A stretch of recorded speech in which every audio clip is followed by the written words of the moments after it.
Hello again, it's Jeremy Williams again. Another short video, hopefully empowering you for the rest of your life. This video is a bit of a carry-on to the last video, video 25, on some of the problems of how we intuitively make decisions, how we just happen to just stumble into certain decisions. This video is about how to make better decisions, how to view things from lots of different perspectives. Why is this important? Why am I suggesting this is very powerful?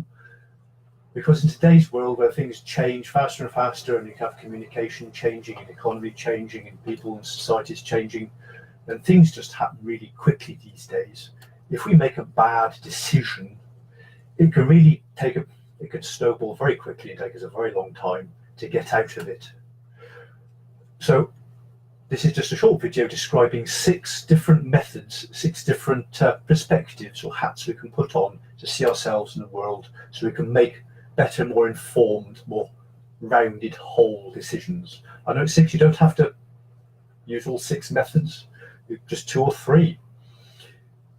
Most people, in fact, the vast majority, almost nobody, is a critical thinker. They think of things in certain areas, but not really as a whole picture.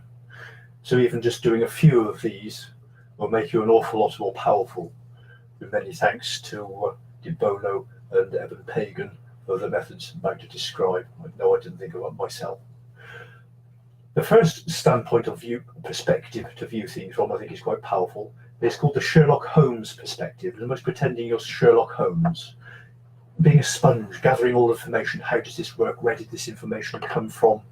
What else do I need to know? Where's the holes in it? It's very cerebral, in mind, analytical, thinking about things, asking lots of questions, just going out to gather lots of information and seeing how it all sort of fits together. What does this mean? Dig deep, and you'll probably have to ask for information in order to gather all the information you need.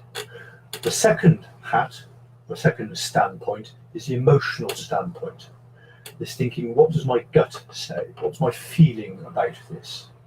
If this happens, if I make this decision or that decision, how will I feel? I'm usually actually pretty bad at estimating how things will make us feel in the future. It's just not of any of our strengths to know how something will make us feel in the future. It's very important to think about that sort of thing. Just ask yourself, if you're leaning towards in a certain direction, why? If you're trying to avoid something, notice you're trying to avoid it and ask yourself why. The third hat is a pessimistic hat. Look at everything from a pessimistic standpoint. Very much, if it can go wrong, it will go wrong. If it does go wrong, it does go really badly. Think of everything that can go wrong. Could I stand that? Would I be okay? Would I survive and be able to cope? If I basically think about it and everything that can go wrong, you imagine it, just poke holes in everything. Think what happens if I'm wrong, poke holes in information, poke holes in your plans. Just imagine things, not for very long, but just for a moment, just to take quite a negative, pessimistic, have doubts about things. It can be hard to do, but it's quite necessary. And then only do that for a while, and then immediately turn to another hat, which is the optimistic hat, which is number 4, which could be called the cheerleader hat. If this goes right, how wonderful can it be? It could be, for example, you go to join a mastermind. It might cost you money. You might have to travel there. It might take your time, but you'll become a more rounded person. Your family will become stronger. You'll become stronger. Your businesses, your professional life will become stronger. Sort of like thinking everything's wonderful, and really giving yourself a goal to aspire for. Juice yourself, give it some energy, some excitement. Basically make it clear why you're doing it. The next hat would be as typically called the Pablo Picasso standpoint. It's to forget about analysing or judging or explaining how everything's going to happen, but just be as creative as you can. Just think about it, be as imaginative. be outside your usual range of thinking. Turn everything on its head. Think, if this happened and that happened, what could I possibly do to make things completely different? And how would that be really creative and add a lot of value to the situation?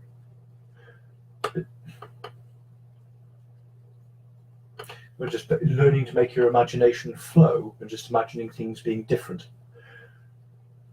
The last perspective, and the sixth perspective, is often called the Henry Ford perspective, a very physical perspective, which is how does all of this fit together, deciding how to prioritize different perspectives, different courses of action, how do they go together, how can you systematize it, basically so it can be implemented in reality, so you can turn everything into your next step.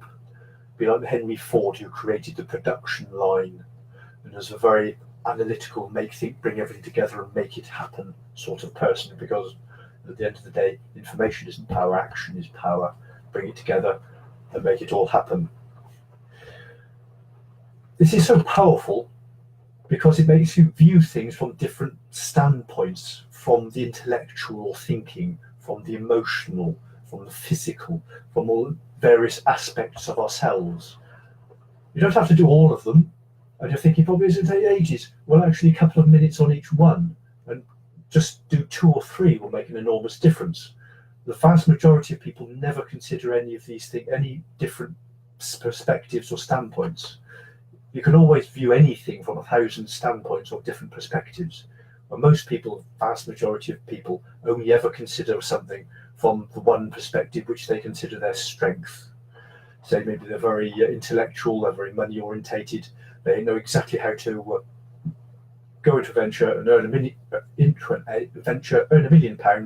but it's going to make them miserable for the next 5 to 10 years. They already know how to do it, they're quite sure about it, it's actually not going to learn anything, they're not actually going to grow anything, and it's going to be a real emotional weight on them. They've just ignored the emotional aspect. Or they're somebody who's really health orientated and is a bit of a hypochondriac and are only thinking about the health, but they're not thinking about the relationships or their future growth. It's about just seeing everything. The world is complicated. It's about seeing everything from many, many different perspectives. From a holistic standpoint. And also there's lots of payoffs to this. One of the main skills to get in life is being able to influence people, and other people view things from different standpoints to us. So if you do even if one day you spend a couple of minutes considering one standpoint and then another day considering another standpoint, going into the emotional or positive or the negative, even if you're not very good at one, you could ask somebody who knows who's better at being pessimistic or better at being optimistic or better at thinking how things will turn out emotionally and how they'll emotionally feel. Ask for a bit of help. All of this will make you much, much more influential and much better insight into what motivates other people. Was this helpful? It's even more helpful if you watch the last video to this, 25, so if you haven't done that, haven't watched it already, go back and watch that. If there's anything helpful, leave a comment. And if there's anything you think I missed or didn't make sense, tell me. Do us a favour, tell me, leave a comment down below. See you next week. Ta for a moment.